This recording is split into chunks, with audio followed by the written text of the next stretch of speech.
नमस्कार. मी महाराष्ट्राचा पॅडमॅन विकास गोपाळ, संस्थापक चेअरमन व्ही.आर.मोर सोल्युशन्स प्रायव्हेट लिमिटेड. मागच्या 4 वर्षापासून महिलांच्या मासिक पाळीतील आरोग्याविषयी आम्ही अवेअरनेस करत आहोत.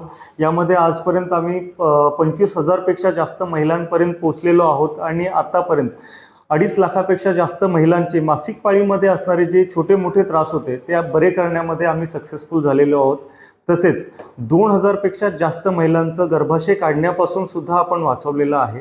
तर अशा प्रकारे आमच्यासोबत तुम्ही येऊन असेच अवेअरनेस करून तुम्ही सुद्धा एक उद्योग निर्मिती करू शकता. तसेच आमच्यासोबत एक खूप चांगल्या पद्धतीने काम करू शकता. सो ह्या व्हिडिओच्या माध्यमातून मी आपणा सर्वांना आवाहन करतो की ज्यांना थोडं सोशल वर्कमध्ये इंटरेस्ट आहे किंवा काहीतरी करायचं आहे समाजासाठी किंवा महिलांसाठी काहीतरी करायचं आहे, तर नक्कीच तुम्ही आमच्यापर्यंत पोचा आणि आम्ही तुम्हाला ज्या काही गोष्टी हव्यात, जी काही ट्रेनिंग हवे, जी काही सपोर्ट हवे, ह्या सगळ्यासाठी नक्की मदत करू. धन्यवाद.